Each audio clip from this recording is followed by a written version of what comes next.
The phone call that shattered my world didn't come from the woman who hated me. It came from the wedding venue she tried to cancel behind my back. I was supposed to be planning my dream wedding to the man I loved. Instead, I was about to uncover a betrayal so deep. It would threaten not just my marriage, but the safety of my unborn child. This story gets intense.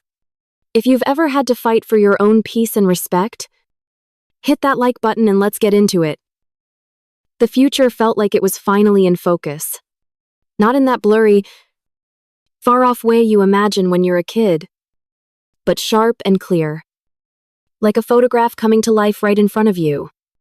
Mark and I were curled up on our worn-in leather sofa, the late afternoon sun slanting through the blinds, casting stripes of gold across the living room floor. In my left hand, the diamond on my engagement ring caught the light, sending tiny rainbows dancing on the ceiling. In his right hand, he held the crinkled black and white ultrasound picture. Our baby, a tiny, perfect little being that was already the center of our universe. I still can't believe it, he whispered, his thumb gently tracing the edge of the photo. The three of us. I can't wait to start our life. Jennifer. Me too.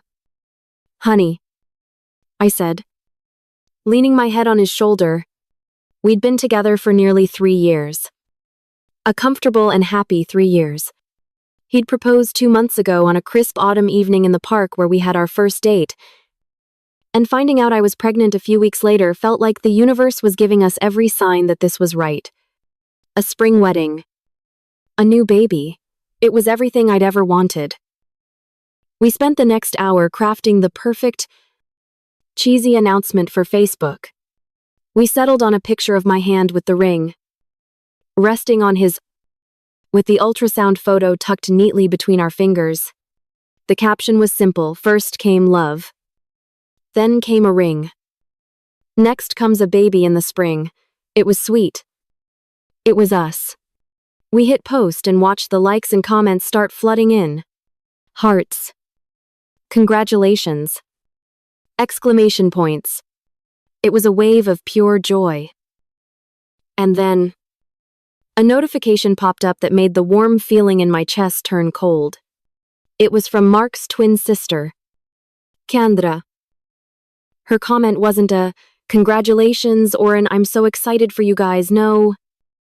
It was a public decree. Guess you'll have to wait until next fall to get married. Then I look best in autumn colors.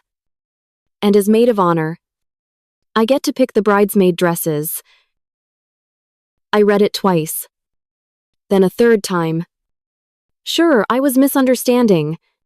The cheerful dings of other notifications felt jarring and distant. Mark looked over at my screen, his smile faltering. What's wrong? I just turned the phone so he could read it. His brow furrowed, and a familiar, weary sigh escaped his lips. The maid of honor. I hadn't even asked my own sister yet. Why on earth would Kendra assume she was my maid of honor? My fingers felt clumsy as I tapped out a private message to her. I tried to keep it light. Non-confrontational. Hey Kendra. Saw your comment. We haven't really decided on any wedding details yet. And I haven't chosen my bridal party. The 3 little dots appeared almost instantly. Her reply was blunt, laced with an arrogance that made my teeth ache. You don't need to pick one. I'm it. That's what a good sister does. I stared at the words. The sheer audacity of them stealing my breath. A good sister. I typed back, my patience wearing thin. I'm sorry, but you aren't my maid of honor. Her response came back in a flash. We'll see about that. I shoved the phone back into Mark's hands. Look at this. What is wrong with her? He scrolled through the messages, his jaw tight. That's just Kendra being Kendra, he mumbled, running a hand through his hair. He wrapped his arm around me, pulling me close. but it felt more like a restraint than a comfort. Don't worry about it. Honey, she's just excited. I'll handle it. I'll talk to her. He said he would. And for a while, I believed him. Kendra didn't bring up the Maid of Honor title again, so I let it go, hoping it was just a weird, isolated incident. We dove into wedding planning, and the excitement returned. We booked a beautiful venue. A caterer. A DJ. Life felt normal again. The day we went dress shopping should have been one of the happiest moments of the planning process. I had invited my mom, Mark's mom, and my sister, Sarah, who I had officially and joyfully asked to be my actual maid of honor. The appointment was for a chic little boutique in a leafy suburb of Columbus. The air inside smelled faintly of lavender and new silk. We were looking at bridesmaid dresses first when the little bell above the door chimed. Kendra swept in, dressed in a bright red jumpsuit that seemed to suck all the oxygen out of the room. Mark's mom must have told her about the appointment. Sorry I'm late, she announced to no one in particular, her eyes scanning the racks of dresses with a critical air. Couldn't let you all make any disastrous decisions without me. An awkward silence fell over our group. My mom shot me a look that was equal parts sympathy and irritation. I forced a smile. Hi, Kendra.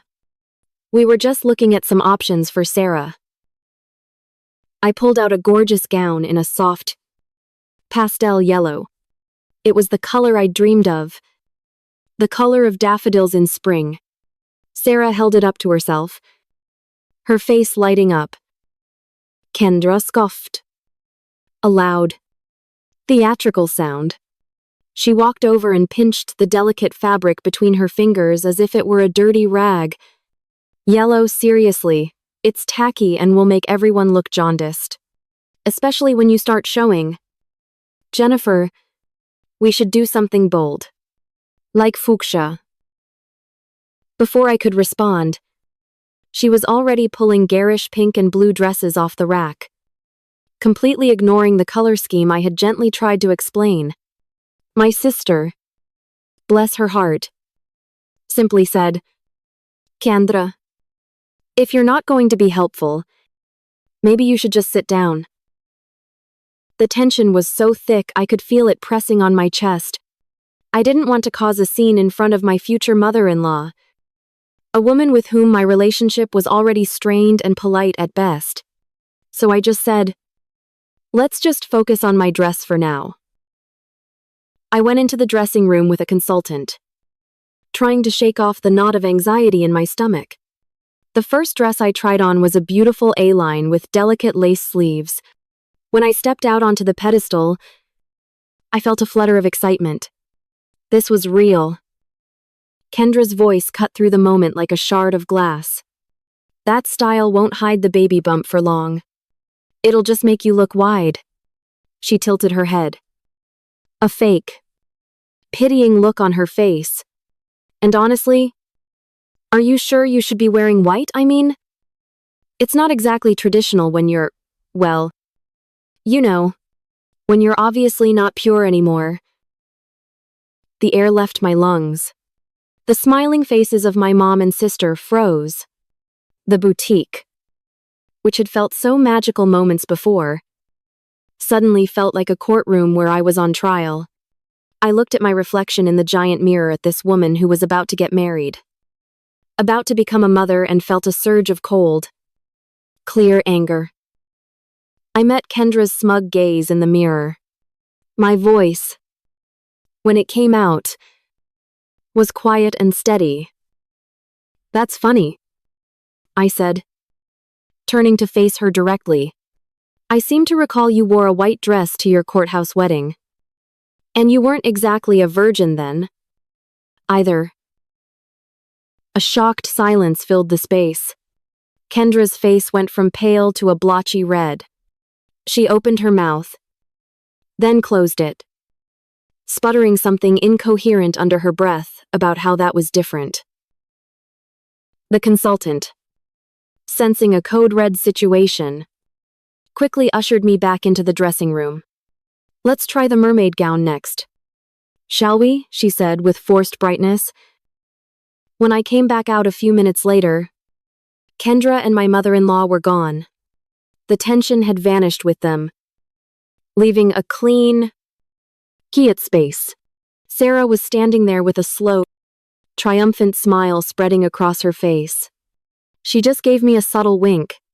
There was a brief, wonderful sense of relief, but it was quickly replaced by a heavy dread for the conversation I knew I'd have to have with Mark later. That night, our apartment felt quiet and cavernous. I told him what had happened, my voice thick with the day's leftover hurt. I told him about the comments on my choices, the insults about my body, the cruel dig about me not being pure. He listened, his expression growing more and more troubled. He paced the length of our small living room, the floorboards creaking under his weight. And then he did what he always did. He sighed that same weary sigh. I'm so sorry. Honey, that's awful. She shouldn't have said that. He came over and wrapped his arms around me, holding me tight. I promise, he said, his voice muffled in my hair. I will have a serious talk with her this time. For real. This won't happen again. I wanted to believe him. I desperately wanted to lean into his embrace and let his promises wash away the ugliness of the day. But as I stood there in his arms, a small, cold stone of doubt began to form in the pit of my stomach. He had promised before, and as I looked up at the man I was supposed to spend the rest of my life with, I couldn't shake the feeling that his promises were starting to feel as hollow as his sister's apologies. I tried to hold on to that promise. For the next few weeks, I clung to it like a life raft in a choppy sea. Mark seemed to be trying. He really did. He was more attentive, constantly asking how I was feeling, rubbing my tired feet at the end of the day. And true to his word, Kendra went quiet. There were no more snide comments. No more unsolicited advice. A fragile peace settled over us. And I allowed myself to believe that maybe, just maybe, he had finally gotten through to her. I pushed that stone of doubt down, burying it under layers of wedding plans and baby name lists. I started to avoid discussing the wedding with Kendra altogether, keeping my conversations with her brief and superficial. But I couldn't stop Mark from talking to his own sister. I'd be in the kitchen making dinner and hear his voice drifting from the living room. A low, cheerful murmur on the phone. I knew it was her. I could tell by the way his tone became just a little brighter, a little more eager. He was a different person when he talked to her. One evening, I heard him excitedly explaining our catering choice. Yeah. We decided on a buffet. Jen found this amazing place. And it's great because it covers all the different dietary restrictions in the family. You know, with Aunt Carol's gluten thing and Uncle Mike being a vegetarian, and honestly, it helps us save a little for the baby's college fund. I paused, my hand hovering over the stove. A beat of silence followed on his end of the line. Then, he laughed. A short, nervous sound. No. She's not being cheap. It was my idea too. I think it's smart. He came into the kitchen a few minutes later, wrapping his arms around my waist from behind and kissing my neck. That was Kendra, he said, as if I didn't know. She says hi.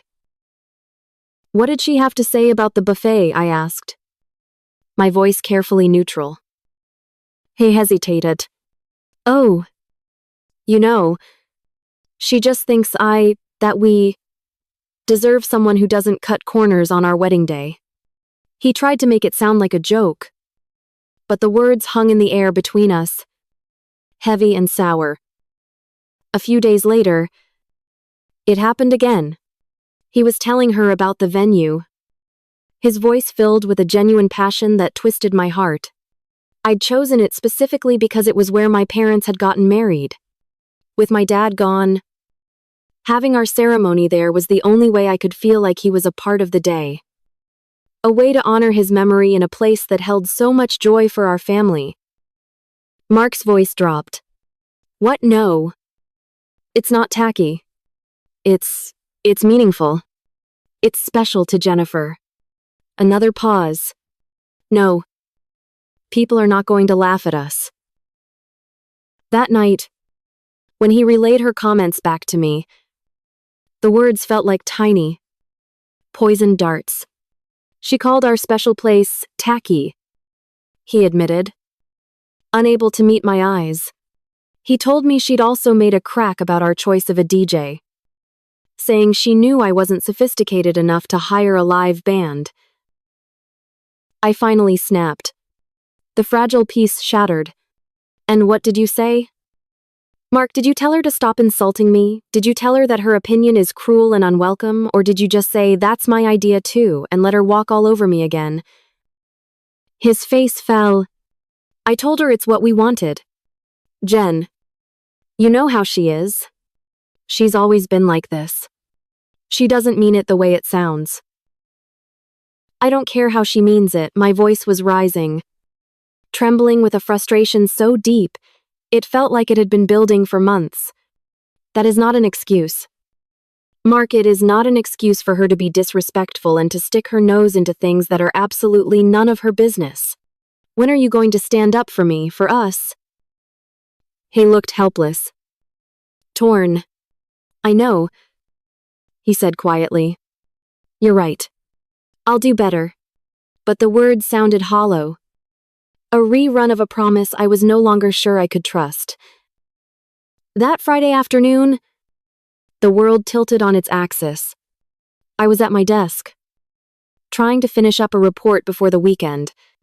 An email notification popped up on my screen. The subject line read, RE Wedding Cancellation Confirmation. My heart stopped. Literally. For a second, I couldn't breathe. My fingers felt like ice as I clicked it open. It was from the event manager at our venue. The message was short and polite. It confirmed our cancellation for our date in the spring and asked if we needed assistance rescheduling. My vision tunneled. I read the words over and over, but they wouldn't make sense. We hadn't canceled anything. As if on cue. My cell phone, sitting on the desk beside my keyboard, began to vibrate. I looked at the screen. It was our caterer. A cold dread washed over me as I answered, my voice a weak croak. Hi. Jennifer, the friendly voice on the other end, said. It's Maria from Heavenly Bites Catering. I'm so sorry to bother you, but I just had a bit of a strange call. Your new wedding planner called to make some changes to your menu, but we got disconnected. I was hoping you could give me her number so we could finalize things.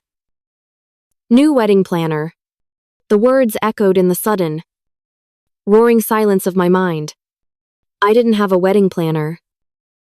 A strange calm descended over me. The panic receded, replaced by something hard and sharp. I took a slow, deep breath. Maria, I said, my voice now impossibly steady. I do not have a wedding planner. Do not make any changes to our account.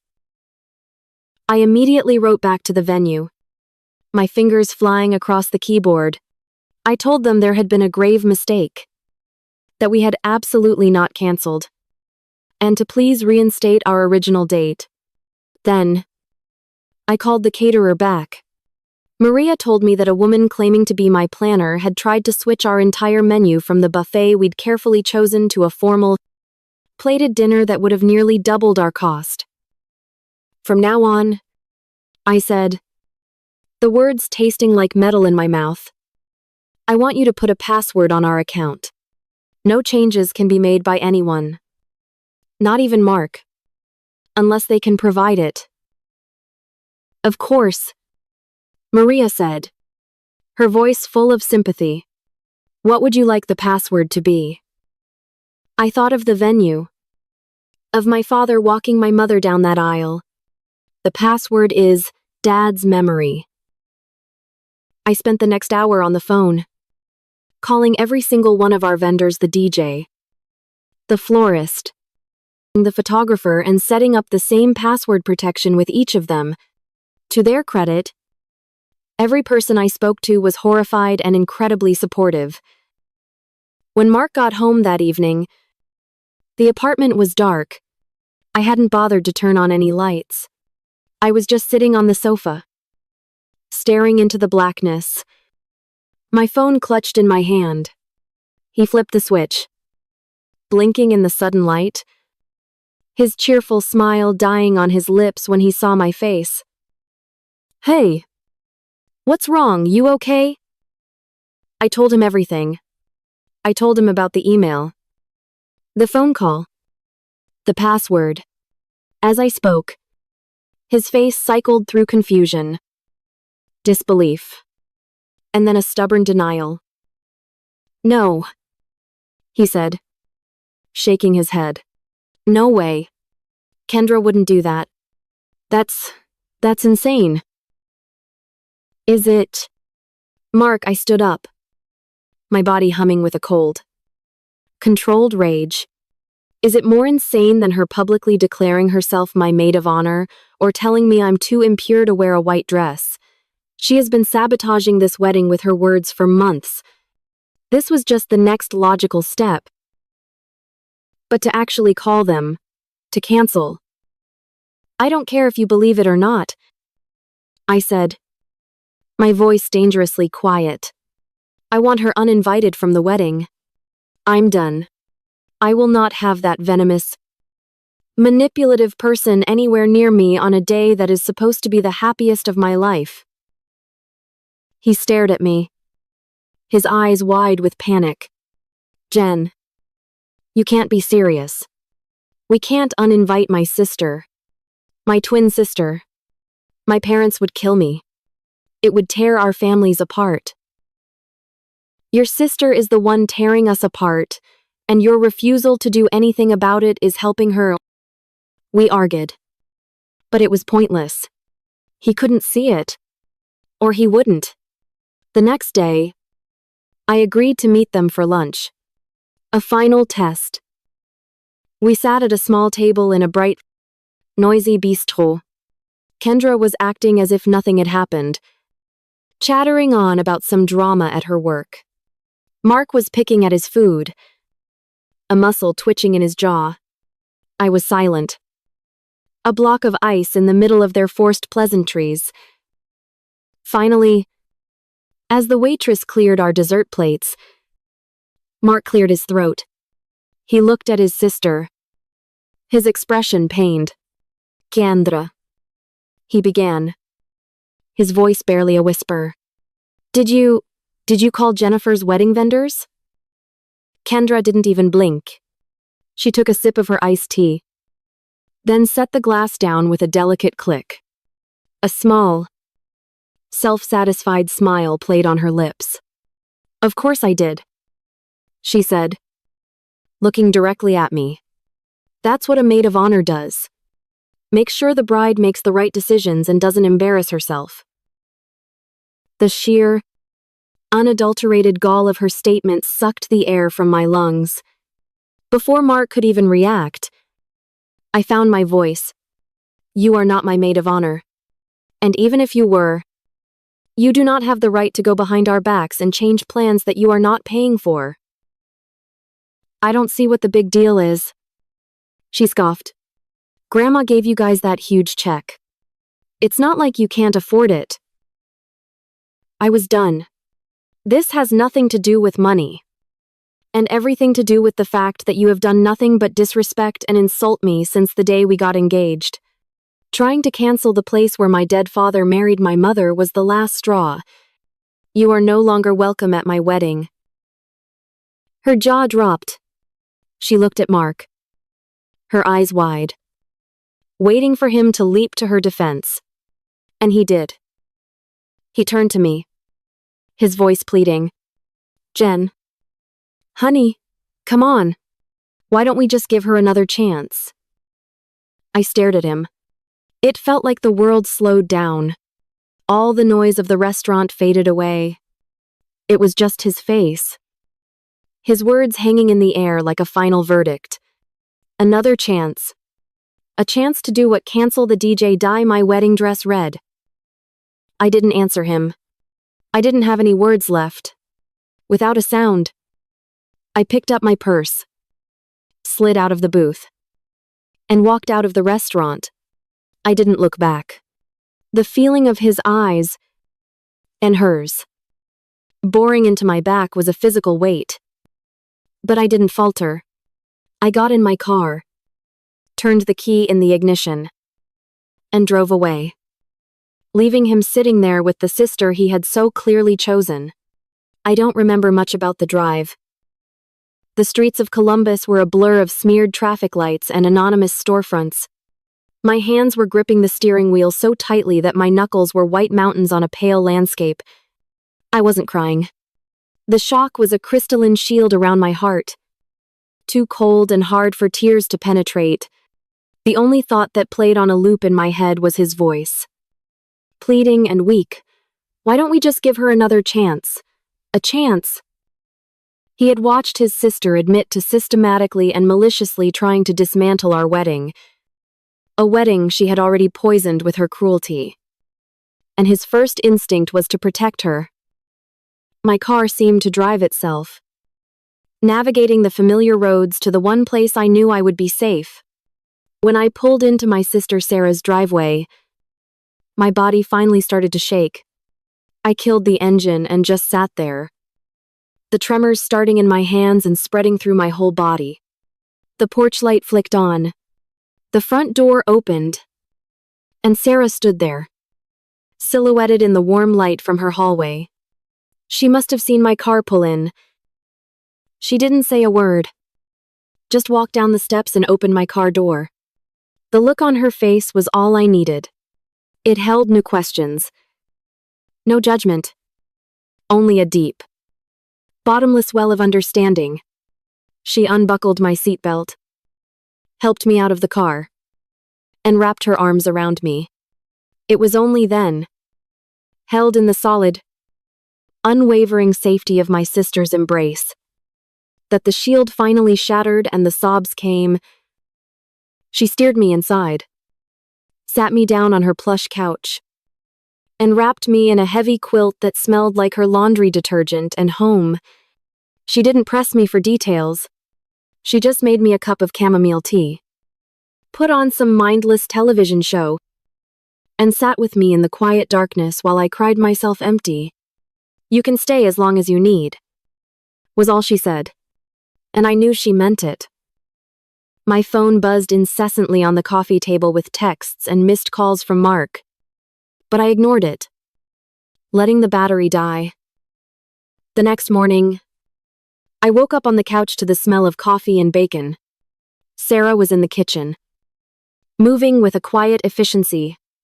The grief and anger from the night before had settled into a heavy lead and ache in my chest. Sarah placed a steaming mug in my hands. I figured you might need this, she said. Tucked next to the mug on the saucer was a folded piece of paper. I opened it. It was a name and a phone number for a family law attorney. Just in case, she said, her expression serious. You need to know what your options are, Jen. For you. And for the baby. Looking at that number felt like a turning point. It was a tangible tool. A weapon. It was the moment the narrative in my head shifted from what is happening to me to what am I going to do about it. After breakfast, I went into her spare bedroom, closed the door, and made the call. My voice was surprisingly steady as I explained the situation to the paralegal, the engagement, the pregnancy, the escalating harassment, and the fear that my fiancé would never prioritize our child over his sister. They were able to schedule me for a phone consultation later that afternoon. I felt a sliver of control return. The first I'd felt in months. While I was waiting for the lawyer to call, I finally plugged in my phone. The barrage of messages from Mark flooded in. I scrolled through them. A detached sort of curiosity washing over me. They were a frantic mix of, "Where are you? Please come home so we can talk. And I'm so sorry. I messed up.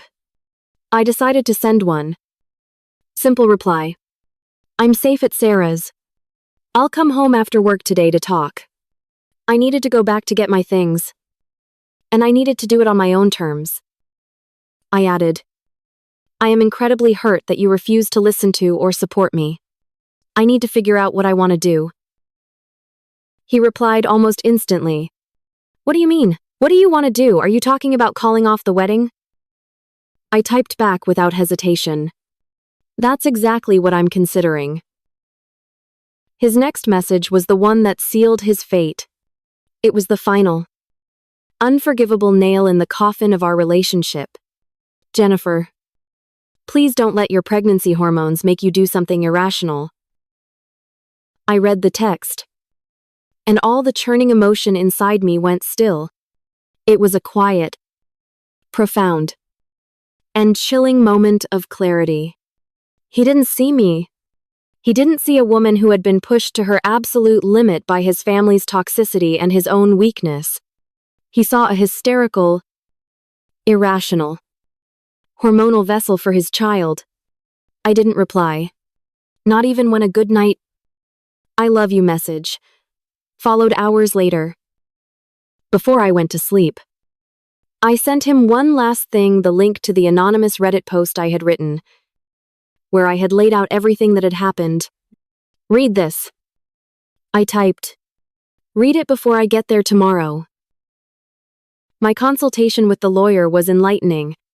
She validated all of my concerns, especially regarding custody and Kendra's potential influence.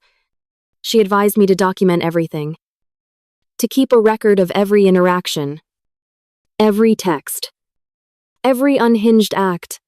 I scheduled an in-person meeting for Friday and hung up the phone feeling empowered. The next day, after faking my way through a workday in a fog, I got a text from Mark. "What time will you be home? I'll make dinner." I replied, "Around 5. If Kendra is there, I'm turning around and leaving. Did you read the post I sent you?" His response made my blood run cold. "I did. But I really don't think you should be airing our family's dirty laundry online with a bunch of strangers. Jennifer." He hadn't understood a single word. Or worse, he had. And he simply didn't care. His only concern was his own image. "Don't worry about dinner." I texted back, my thumbs moving with cold precision. "I'm just coming to pack a few more things and to drop off my lawyer's contact information. There's nothing left for us to talk about." He immediately started calling, but I silenced my phone and tossed it in my purse. When I walked through the door of our apartment, the smell of roasted chicken and garlic filled the air. It was a desperate, pathetic attempt at normalcy, and it made me feel sick. Mark was standing by the stove, wearing an apron, a hopeful, nervous look on his face. I walked straight past him without a word. "Jen, aren't you even going to talk to me?" he called after me. I ignored him, my footsteps echoing down the hall to our bedroom.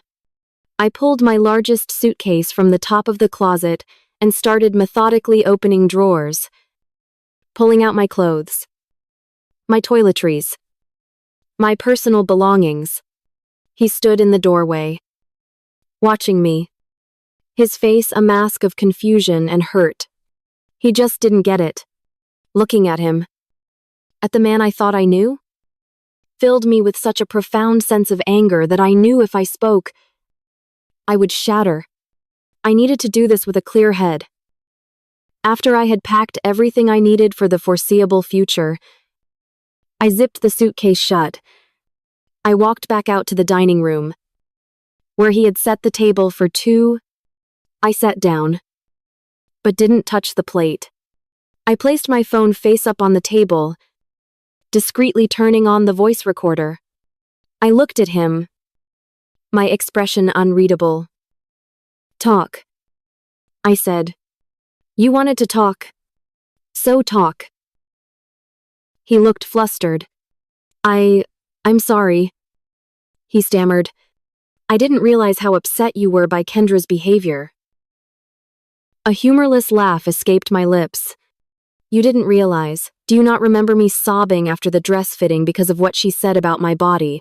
Do you not remember me confronting you about her declaring herself Maid of Honor?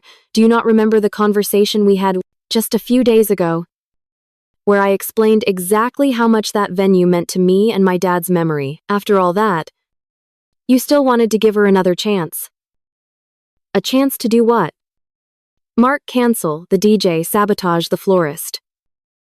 "She wouldn't do that," he insisted feebly. "She admitted to trying to cancel our venue." Right in front of us, I shot back. "I don't trust your judgment when it comes to her. You're just as delusional as she is." I leaned forward. "Why? Mark, why do you tell her everything? Why does her opinion on our wedding matter so much to you?" He looked down at his hands. "Because she never got a real wedding," he mumbled. "She and her husband just went to the courthouse. She's just living vicariously through us. She's overly excited. She can be excited without being a malicious bully," I said, my voice dripping with contempt. "So what's next? Is she going to name our child? Too, since she doesn't have any of her own." He winced.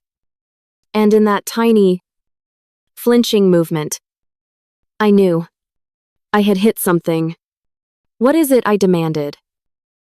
He wouldn't look at me. She just had a few name ideas for our daughter. That's all." The world stopped. The sound in the room rushed out, replaced by a roaring in my ears. Our daughter. We had explicitly agreed to keep the gender a secret until the birth. We had picked out 3 top names for a boy and 3 for a girl. Our daughter. "What did you just say?" My voice was a whisper. He realized his mistake. Panic flooded his eyes. "Nothing. You said daughter." I pressed, my gaze like steel. "How do you know it's a daughter?"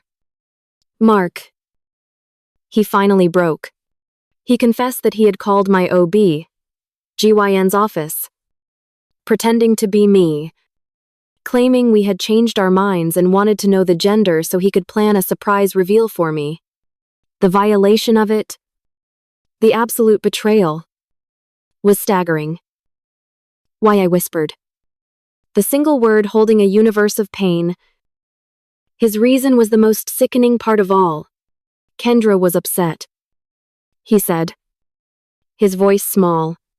"She felt left out because Sarah is throwing your baby shower. She just couldn't wait any longer to find out so she could start shopping." I stood up from the table. The anger was gone, replaced by a chilling, absolute certainty. The man sitting in front of me was a stranger, and I would not let him be the father to my child in any meaningful way. My voice was cold and steady, completely devoid of emotion. "The wedding is off. Mark.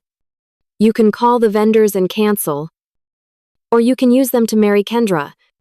It's clear she's the most important woman in your life. If you ever want a chance at having a real relationship with your daughter, you will get yourself into therapy and you will fix this sick, codependent relationship you have with your sister. No sane woman would ever marry you while you are this obsessed with her." I reached into my purse and pulled out the crisp, white business card Sarah had given me. I placed it on the table next to his untouched plate of food. "Any further communication between us will be through my lawyer," I said. "And you can tell your family that they will have nothing to do with my daughter. Ever." And with that, I turned, picked up my suitcase, and walked out the door, leaving him alone in the wreckage of the life he had so carelessly destroyed. The click of the apartment door shutting behind me was the loudest sound I had ever heard. It was a sound of finality. A heavy, metallic thud that echoed in the sudden silence of the hallway. I didn't run. I walked, my suitcase rolling steadily behind me, each step deliberate and measured. I didn't look back. The entire journey down the hall, into the elevator, and out into the cool night air was a study in controlled motion. I was a ship navigating through a storm that was raging entirely inside of me. While my exterior remained calm and rigid, I had just settled into the driver's seat of my car, the engine not yet on. When my phone vibrated against the console, I glanced down. A text message from Kendra. It felt inevitable, like the final, ugly act of a poorly written play. A part of me didn't want to look, wanted to just drive away and let her last words be the ones she'd spoken in the restaurant. But another part of me, a colder, more strategic part that had been born in the last 24 hours, I knew I had to. I had to see it. I had to have it. I opened the message. It was a wall of text, a torrent of pure, unfiltered venom that seemed to squirm on the screen. You delusional, controlling bitch. It began. You finally did it. You drove my brother away because you can't stand anyone having an opinion, but you think you're so special with your tacky wedding venue that nobody cares about, but you... Mark was finally starting to see what a nightmare you are. But you had to throw your little hormonal tantrum and ruin everything. I hope you're happy. And for the record, I hope your baby is stillborn because you don't deserve to be a mother. I read the last sentence, and the world went utterly silent. There was no anger, no shock, no pain. There was only a profound, crystalline calm. She had just handed me the key.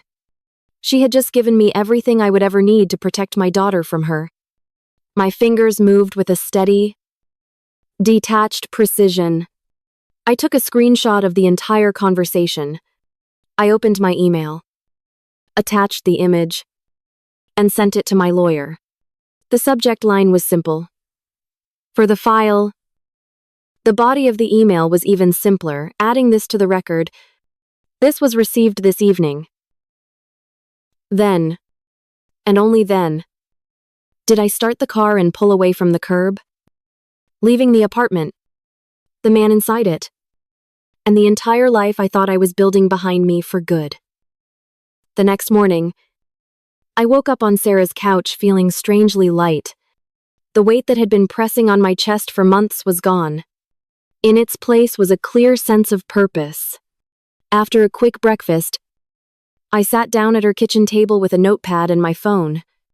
It was time to dismantle a wedding. My first call was to the caterer, Maria. Her voice was warm and concerned when she answered. I explained, as calmly and briefly as I could, that the wedding was off. Oh, Jennifer, I am so sorry to hear that, she said. And I could tell she genuinely meant it. After that strange business with the planner, I had a feeling something was wrong. She was kind enough to offer a partial refund of our deposit, citing the unusual circumstances. The florist and the photographer were similarly compassionate. They had heard stories. They said. They knew how stressful family dynamics could be. They wished me and the baby well. Each call was like snipping a thread that tied me to a past I no longer wanted. For the vendors who were less flexible about their contracts, my script was polite but firm. I understand your policy. However, the cancellation was a direct result of malicious interference by Mark and his sister, Kendra. If you have any further questions regarding the outstanding balance, please direct them to Mark. Here is his contact information. I was not just canceling a wedding, I was assigning responsibility where it belonged. My last call was the hardest. My hand trembled slightly as I dialed the number for the venue. The place where my parents had promised each other forever. The place where I was supposed to feel my dad's presence as I walked down the aisle. The event manager, a kind woman named Carol, answered. I took a deep breath. Carol. Hi. It's Jennifer. I'm calling about my wedding in the spring. My voice cracked on the last word. I need to cancel. Oh. My dear, she said gently. Is everything all right? No, I said. The honesty of the word raw and painful.